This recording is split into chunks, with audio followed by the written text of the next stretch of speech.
It's reported in the Observer in a similar temporary end of a relationship. WWE let The Rock's deal lapse, and his deal expired at the end of the year, December 31st. He's been there for 8 years at this point. And Dwayne said, quote, "The company and I are at an odd crossroad. It was an oddly quiet ending without any interaction or communication from the front office or the old man. Surprising to say the least, especially after 8 years. And as a result, I guess maybe his feelings are hurt. He turns down the opportunity to participate at WrestleMania in Los Angeles." And Meltzer would say it's not clear whether the company came to him with the planned idea for the match with JBL for the title or not. Dude, how the fuck does this happen? I mean, I realize he's gone and he's doing Hollywood, but there's not even a conversation. I mean, is this one of those deals where everybody's just so busy you legitimately missed it? I don't know. JR was doing talent relations at the time. Maybe it just slipped his mind. You're not really saying that for real. No, I am. Think how ludicrous that is. I think that the basic look, Rock was doing movies, and I think that Rock management at the time wasn't keen on Rock being associated with wrestling. And, we knew that. Obviously, Rock knew that, but I just think that it was... Wait, they didn't want him associated with wrestling because it was dangerous and he might get hurt and miss shooting? Or no, from the aura of, he's a wrestler. Oh, they thought it was déclassé. Yes. And it just kind of didn't, wasn't the image that they were trying to have for Dwayne. So it just was, I think, timing more than anything else.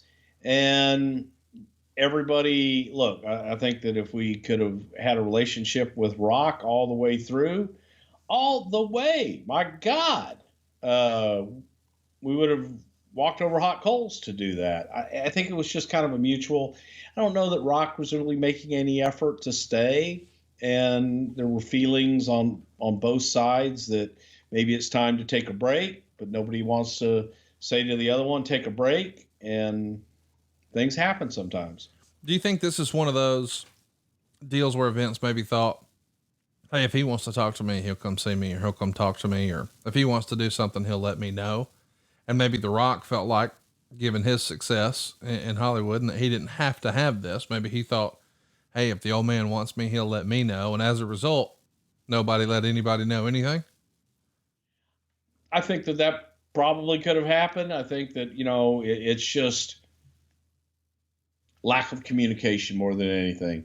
But at the same time, I think that ego and everything else got involved, that just things happen sometimes in this business and in Hollywood.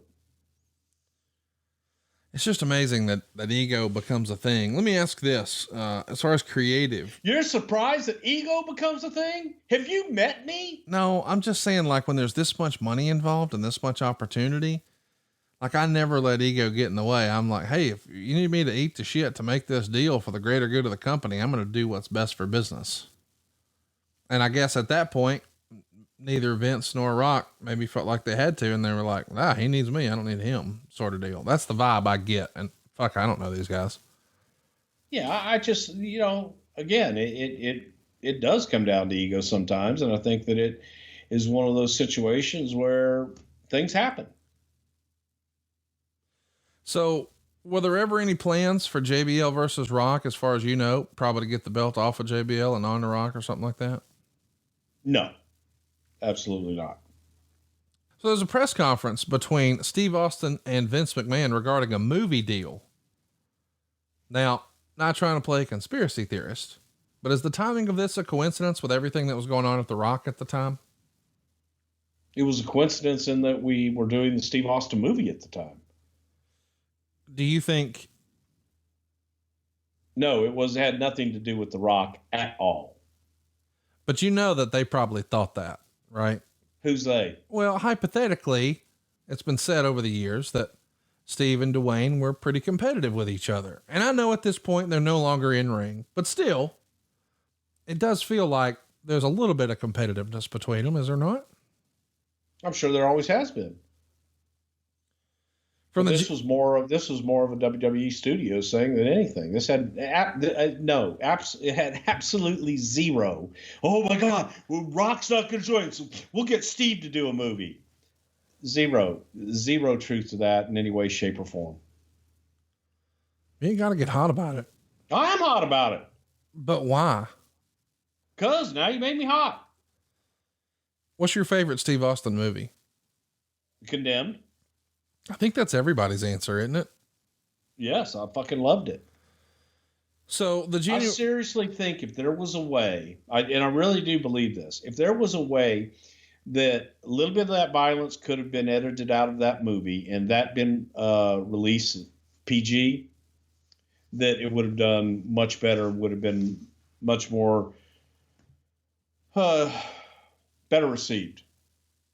But it was pretty violent, pretty gory, and I enjoyed the hell out of it. I thought it was a great movie. Hey, it's Conrad Thompson. Thanks for checking out the podcast here on YouTube. Be sure to hit the subscribe button and the notifications bell so you get a notice anytime we upload some new content. And go save yourself some money right now. If you're in a 30-year loan or you have credit card debt, it's not a matter of if I can save you money. It's a matter of how much. Find out right now for free at SaveWithConrad.com.